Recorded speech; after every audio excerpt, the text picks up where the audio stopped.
Hi everyone, Swez here, back with another video. And today's video, I want to talk about how you should save your CV when you're applying for a job using an email or through an email. Now, we'll talk about two things. Now, the first one, I'll talk about the naming convention that you should use. And the second thing that I'll talk about is the format that you should save it in. Now, you may be asking to say, is this even a thing that you should do a video for? Where is it? Like, really? Yes, this is something that I have to do a video for. Mainly because I work on people's CVs, all right? So I've been able to notice a few things that I'll tell you in a minute to say many people don't label their CVs in a professional manner. Now, you might be saying, you know what, a CV is a CV, whether you name it Wezi CV, or whether you name it, you just write a CV1 or CV2, who cares? Let me tell you guys, recruiters do care. And let me tell you one thing, how you present yourself is how you'll be addressed. Or have you ever heard of this to say, how you're dressed is how you'll be addressed? All right, now let me quickly say this. Let me just give you a simple example. The moment you walk into a room, people see you and they quickly judge you based on how you look, based on your dressing, or based on how you're presenting yourself, your aura, or whatever. Now, you would be saying to say like, that's unfair. Why should people judge you based on what they're seeing on the outside? They don't know you're a good person on the inside or whatever. You get it? But I'll be honest to say, people judge you based on what they see. People judge you regardless of whether you want it or not. People judge you. Even you guys here judging me here. Yo, what is this guy wearing or whatever? You see, that's what I want to talk about.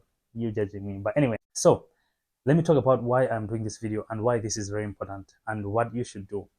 Now, the first thing that you have to do is make sure you save it in a manner that will make it much easier for the recruiter to notice you. Now, let me tell you guys, when an organization puts out a vacancy to say they're looking for um, candidates or they want to employ people, let's say they put out 2 positions. Now, let me tell you guys, they do get a lot of emails, maybe close to 1,000 or maybe even over 1,000. All right, now you don't want to give a lot of work to the recruiters to say, let me give you a simple example. If I'm Wezi and I send an email to say, oh, find the attached, all right, and then maybe how I saved my CV, I just saved it CV1 updated. To be honest, it means the recruiter will have to, once they download it, maybe they put it in a certain folder, they have to go and then rename it. Oh, this is where's the CV. They have to write my name. It's like you're giving them work. Now, the easiest thing you can do to a recruiter is not give them work. All right. So let me tell you how you can save your CV. Now, we'll start with the naming convention. Then after that, we'll talk about the format. Now, the format is not really an issue, but now the naming convention itself. Now, this is what I always advise to say. Make sure you start with your name. Now, I'll use myself as an example. I'll write it here for you guys to see it. Now, make sure you use yourself as, you use your name as the first thing to say, where's Munkondia? That's the name. Now, that's how you're saving the file or the CV itself. Now, you write where's Munkondia, and then a hyphen or a dash or whatever you call it. And you can write CV, then another dash, then you write the name of the position that you're applying for. Now, for example, if you're applying for, let's say, procurement manager position, you can just write Wezi Munkondia CV procurement manager job application, or just procurement manager. Now, that makes it much easier. Now, as I said, this simplifies work for the recruiters. All right, it's not like they'll see a file and they'll be like, whose CV is this? Let me click it. Let me go read whose CV is this? Whose CV is this for? And then I should save it. No, they'll simply know, oh, this is Wezi. And if let's say there were 4 or 5 positions, they'll know that, oh, this is the procurement position role. Now that's the easiest or the first way you can be able to do it. The alternative way is to start with the position that you're applying for, to say, okay, procurement manager, and then you write your name, Wezi Munkondia, and then at the end you write CV. But the best one is to write your name first, then you write CV, and then you write the position that you're applying for. Now you can do this with a cover letter as well. I'm not only talking about the CV here. Now you can do this with a cover letter as well. You write Wezi Munkondia, cover letter, and then the position that you're applying for. As easy as that. I'm saying this is very important because people just write CV1. Cool, it's CV1, but who is it for? That's a question.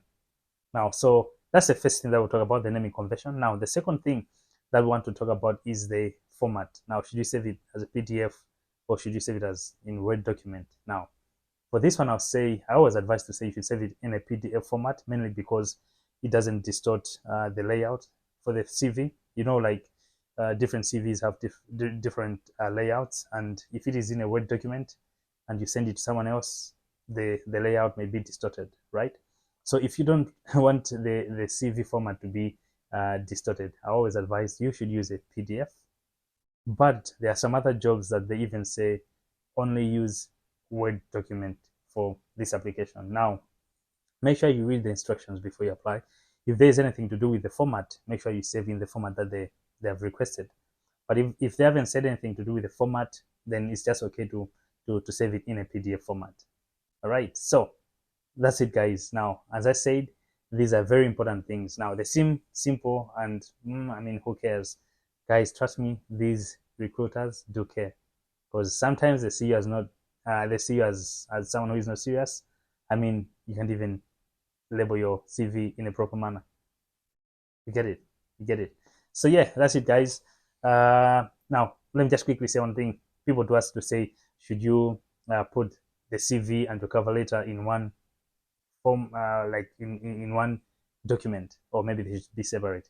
I always advise that they should be separate unless they have requested to say this should be one document, because they do write that in some of the vacancies to say this should come as one document. But if they haven't said it should come as one document, you can write a cover letter on its own, the CV on its own, and the certificates, they can be in one document if they've requested the certificates. But if not, you can just do the cover letter and the CV as separate files.